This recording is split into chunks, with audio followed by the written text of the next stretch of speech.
VD. Satheesan ശിവൻകുട്ടിയെ അങ്ങ് വലിച്ചു കീറി ഒട്ടിച്ചു എന്ന് പറഞ്ഞ് വലിയ ആത്മവിശ്വാസത്തിൽ നിൽക്കുമ്പോൾ സതീശനോടൊരൊറ്റ ചോദ്യമേ ഉള്ളൂ. നിങ്ങളുടെ വലം കൈയായിട്ടുള്ള ഷിയാസ് ഉണ്ടല്ലോ, എറണാകുളത്തെ കോൺഗ്രസിൻ്റെ തലതൊട്ടപ്പനായിട്ട് നിങ്ങൾ കൊണ്ടു നടന്ന് വാഴിക്കുന്ന ഷിയാസ്, കുറച്ച് നാളുകൾക്ക് മുമ്പ് എറണാകുളത്തൊരു വിഷയം വന്നു. എറണാകുളത്തൊരു സ്കൂളിൽ ഹിജാബ് ധരിച്ച ഒരു കുട്ടിയെ ആ മാനേജ്മെൻറ്റ് എക്സ്ക്ലൂഡ് ചെയ്ത് കളയുന്ന ഒരു സംഭവം ഉണ്ടായപ്പോൾ ഷിയാസ് ആ സ്കൂളിൽ ചെന്ന കുട്ടിയോടും പേരൻസിനോടും എന്താ പറഞ്ഞേ? ഇനി നിങ്ങൾ ഈ സ്കൂളിൽ നിന്നും മാറുന്നതാണ് നല്ലത്, നമുക്ക് മാറി മറ്റേതെങ്കിലും ഒരു സ്കൂളിൽ പോയി പഠിക്കാമെന്ന് നട്ടല്ലില്ലാത്ത വർത്താനം പറഞ്ഞ ഷിയാസിനെ വലം കൈയായി കൊണ്ടു നടക്കുന്ന സതീശൻ ഇങ്ങനെ ഘോരഘോരം പ്രസംഗിക്കുക. ഈ നാട്ടിലെ കുട്ടികളെ ഓർത്ത് എനിക്ക് വലിയ വിഷമമാണ്, ഈ നാട്ടിലെ മക്കളെ ഓർത്ത് ഞാൻ വലിയ രീതിയിൽ സഹതപിക്കുന്നു. ഇങ്ങനെ ഒരു വിദ്യാഭ്യാസ മന്ത്രിയാണല്ലോ നമുക്ക് ഈ നാട് വാഴുന്നത് എന്ന് പറഞ്ഞ്.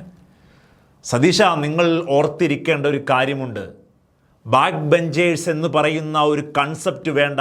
കുട്ടികൾ എല്ലാവരും തുല്യരായി ഇരിക്കണമെന്ന് വലിയ രീതിയിലുള്ള ഒരു ഐഡിയോളജി കൊണ്ടുവന്ന് സർക്കാർ സ്കൂളുകളിൽ അതിൻ്റേതായ രീതിയിൽ ബെഞ്ചുകൾ ക്രമീകരിച്ച 15 കിലോയും 20 കിലോയും വരും കുഞ്ഞുമക്കൾ ചുമന്നു കൊണ്ടുപോകുന്ന ബാഗിൻ്റെ ഭാരം അത് കുറയ്ക്കുക തന്നെ വേണം എന്ന് പറഞ്ഞ വീട്ടിൽ വലിയ രീതിയിലുള്ള അസുഖം പിടിപെട്ട് യുവജനോത്സവത്തിൽ പങ്കെടുക്കാൻ സാധിക്കാതെ പോയ വിദ്യാർത്ഥിയെ കൂടെ നിർത്തി യുവജനോത്സവത്തിൽ പങ്കെടുപ്പിച്ച കുട്ടികൾ അപ്പൂപ്പൻ എന്ന് പോലും സ്നേഹത്തോടെ വിളിക്കുന്ന വി. ശിവൻകുട്ടി ഇന്ന് പിണറായി മന്ത്രിസഭയുടെ തലപ്പൊക്കമുള്ള വകുപ്പുകളെ മന്ത്രിമാരെ എടുത്താൽ ശിവൻകുട്ടി അണ്ണൻ്റെ തട്ട് താണ് തന്നെ ഇരിക്കും.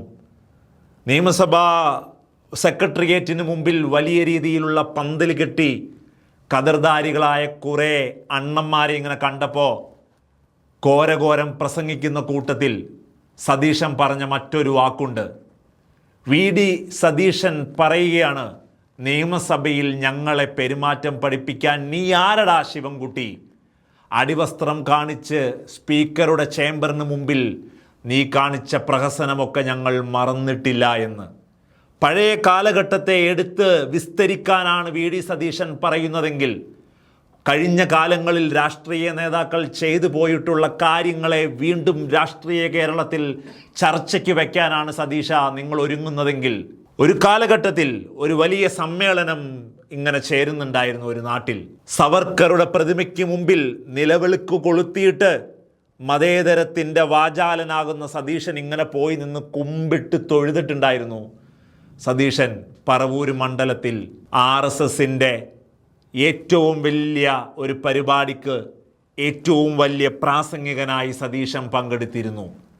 അങ്ങനെ എത്രയെത്ര കാര്യങ്ങളാണ് മതേതരത്വം എന്ന നിങ്ങളുടെ കാപട്യത്തെ വലിച്ചു കീറി വീണ്ടും വിചാരണ ചെയ്യാൻ ഈ കേരളത്തിന് കഴിയുക. KM മാണി വിഷയം വലിയ രീതിയിൽ കത്തി അന്നത്തെ രാഷ്ട്രീയ കേരളം മുഴുവൻ തിളച്ചു മറിഞ്ഞപ്പോൾ നിയമസഭയിൽ അങ്ങനെ ഒരു സ്റ്റാൻഡ് പ്രതിപക്ഷം മുഴുവൻ എടുത്തപ്പോൾ CPM പ്രതിപക്ഷത്തിൻ്റെ മുന്നിൽ നിന്ന് ആ സമരത്തെ നയിച്ചപ്പോൾ ശിവൻകുട്ടിയും അന്ന് പലതരത്തിലുള്ള വികാര വിക്ഷോഭങ്ങളിലൂടെ കടന്നു പോയിട്ടുണ്ട്. കഴിഞ്ഞ കാലങ്ങളെ എടുത്ത് അലക്കി ഇങ്ങനെ വീണ്ടും മുമ്പോട്ട് വരാനാണ് സതീശൻ ശ്രമിക്കുന്നതെങ്കിൽ ഇന്ന് മതേതരത്വം വിളമ്പുന്ന നിങ്ങളുടെ നാവിൽ നിന്ന് ഈ നാട്ടിൽ മതേതരത്വത്തെ തകർക്കുന്ന പ്രവർത്തനങ്ങൾ, ചെയ്തികൾ എത്രയുണ്ട് എന്ന് ഏതൊരു മനുഷ്യനും തിരിഞ്ഞു പോകാനുള്ള ധാർമ്മികമായ ഉത്തരവാദിത്തമുണ്ട്.